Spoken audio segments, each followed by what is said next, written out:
Hey, y'all, it's your favorite Unc. Make sure you hit that subscribe button down below to Nightcap YouTube channel so you never miss a single live stream or video of myself, Ocho, and Gil. Remember, Nightcap doesn't happen without you. Make sure you hit that subscribe button. Thank you. If the Cincinnati Bengals want to get an extension done with Ja'Marr Chase before the season starts, it looks like they're going to have to write a pretty hefty check to make it happen. Chase wants a new deal that would make him the highest paid player in NFL history. That title currently belongs to Justin Jefferson, who got a 4-year extension worth $140 million in June. Chase is looking to blow that deal away. He's not looking to blow that deal away. Instead, he wants to be the highest paid by 1 cent. So it appears to me to get the deal done, it would take $140 million and a penny. Mm-hmm. Like, I don't know where that came from. I'm not sure that report came from. I'm not sure how true that report is. Now, what I do know is I said it before when we were on here. I said, well, no, it was on something else. I think it was with Adam Schefter. I said, I don't think I don't think Ja'Marr Chase is touching the field until he gets the deal done.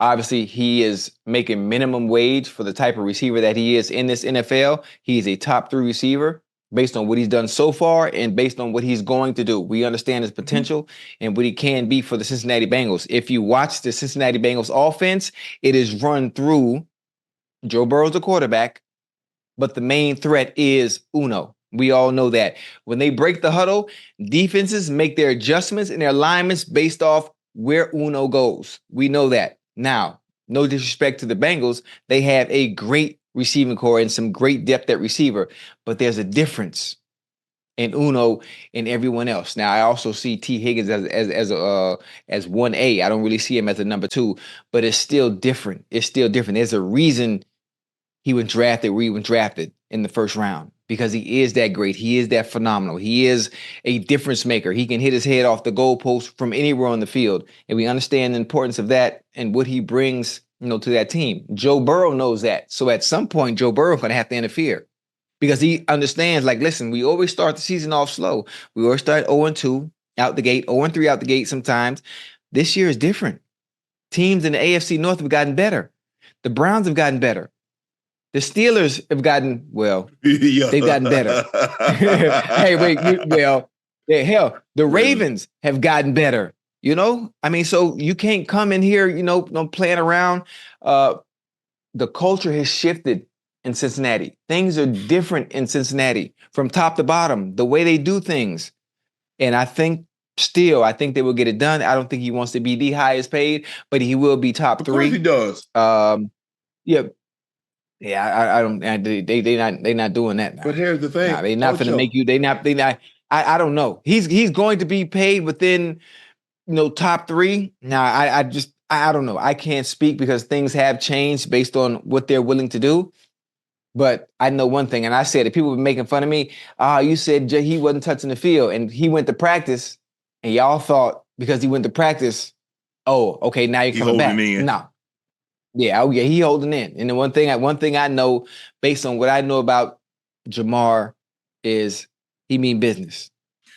He mean business, and he ain't finna play about his money because he understand what he's done. He understand his worth, his value, and I'm sure the fans understand that. Well, actually, they don't because none of them have been on his side based on what I've seen on Twitter so far. They're like, "Well, you signed the contract. You need to obey your contract."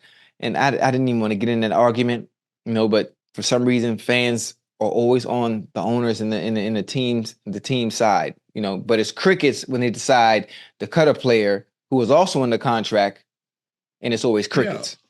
But that's a whole nother story. Because the players change. Team colors really don't change. That team really doesn't move. Yeah.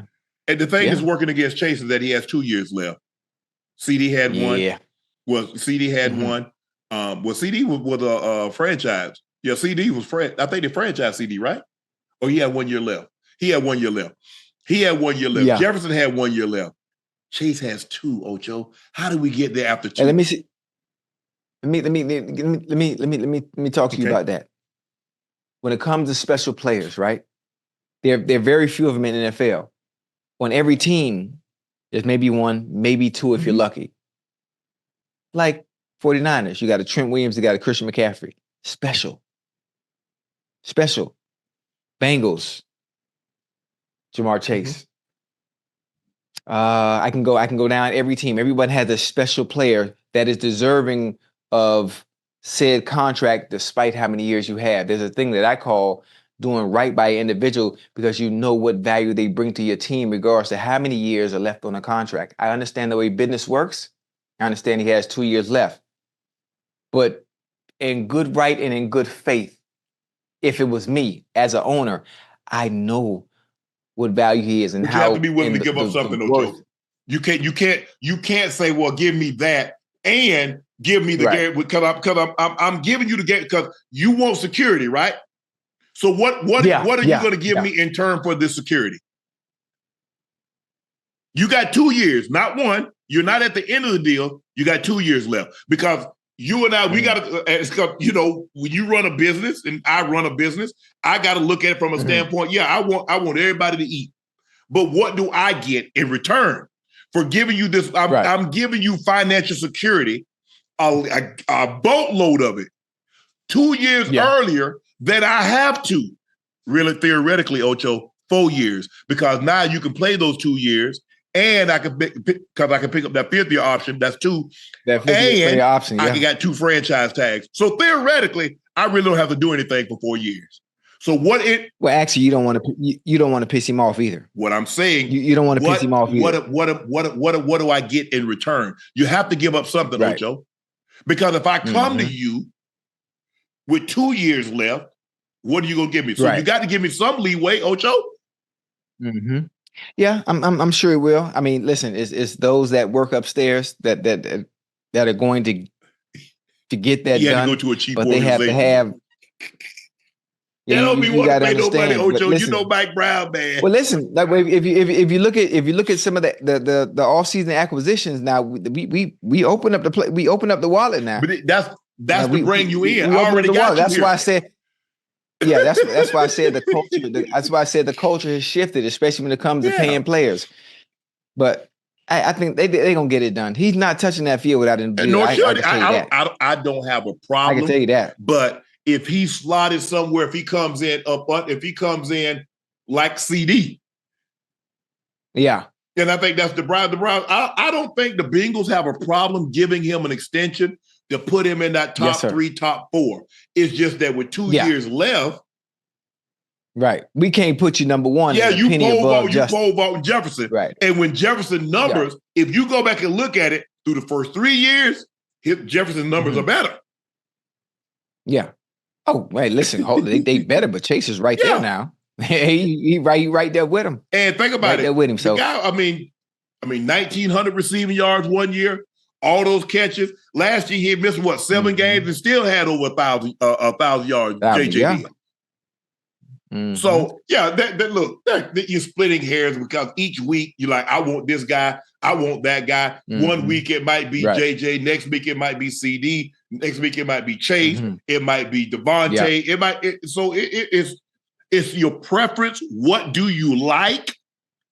Right. But when you start getting that number with 2 years left, I think that's what the sticking point is. Yeah. I don't think they have a problem with giving it. There's like, are we really trying to? Because look, the Bengals don't want to set that precedent for everybody, for others, because they looking like, hold on, because owners call and say, hey, Mike, what are you doing? Are you about to start that precedent that we got to go give receivers? Because normally that's reserved for quarterbacks. Quarterbacks for the longest time, Ocho, was after that 3rd year. Yeah. You go to them early because hey, it's only going to get more expensive. More expensive. So normally that was reserved for the quarterbacks. Chase said, hold on, wait a minute. When Joey went down, hey, I'll still give you that work now. Mm-hmm. So I see both sides of it. Obviously, I want the players to make as much money as they can. Because you know what's coming, and it's going to come sooner than later. The 18th game is coming, Ocho. It's coming. Yeah. They about to do away with one of these preseason games. You're going to have 2 preseason games, 18 regular season games. It's coming. So I don't blame the player. Look, I'm trying to load up. I'm trying to get as much as I can.